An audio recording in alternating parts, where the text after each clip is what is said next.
Hi guys, so this is my top 5 SEO test insights.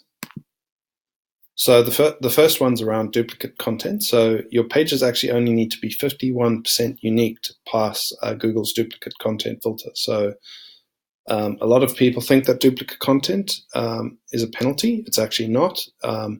It's just a filter that Google use. So if Google determine 2 of your pages are duplicate, they will filter one of them. So with this information, how much money will that save you? Instead of paying a writer for 1,600 words, you now only need to pay them for 800 words, and then you can grab another 750 words of content from elsewhere on your site and just reuse it.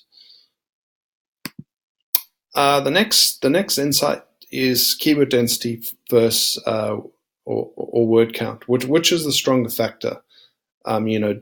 Do you believe that you have to do these 3 or 4, 5,000 word articles? So the fact of the matter here is that I'm giving an example here with a 400 word page with 2% density or 800 words with 1% density, which would win?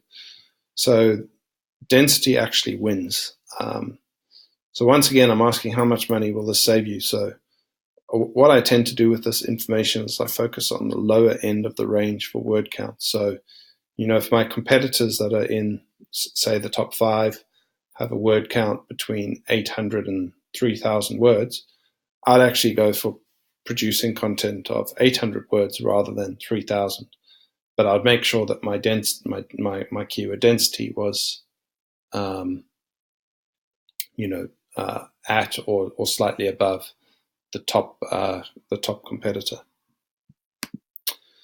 So then the next one's density versus keyword variations. So variations are the words that Google bolds in their search results. So, if your exact search term was SEO Perth, maybe a variation would be SEO and search engine optimization and Perth itself. So, you can actually beat exact match density with keyword variation. So if my exact keyword was SEO Perth, and I used that, say, 10 times on the page, if I used SEO Perth and search engine optimization 20 times on the page, but just by themselves, I could actually beat that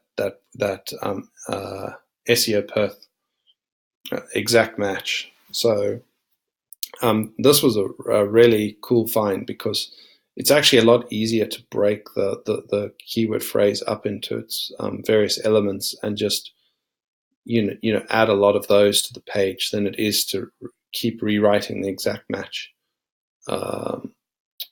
keyword phrase. So it's much easier to write, and it's less likely to cause over optimization on your exact term. So it's I found it a unique insight and a very helpful way to write my SEO content.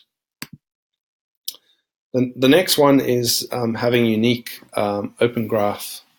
So your Facebook and your Twitter, your open graph, and really having unique anything on the page. I thought that taking the time to write a unique Facebook and a unique Twitter open graph would actually give a boost. But the fact of the matter is that I didn't. You don't get a boost at all. So hopefully this will save you some time, and that you can just use your meta title and your meta description and just copy those into your open graph tags. And then the final insight, and I really love this test, is basically what you do is you duplicate the page that you've just produced. So let's say it was SEO Perth, right? You now just duplicate that, and you say SEO Services Perth. It's exact copy, but all you do is you point the canonical of that page to the original page, so the SEO Perth page.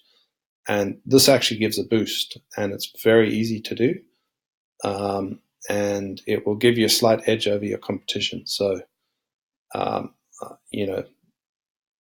little things like this can really help in terms of lowering your overall costs and getting you some great results. So I hope you've enjoyed these 5 SEO test insights. And yeah, thanks a lot for taking my quiz.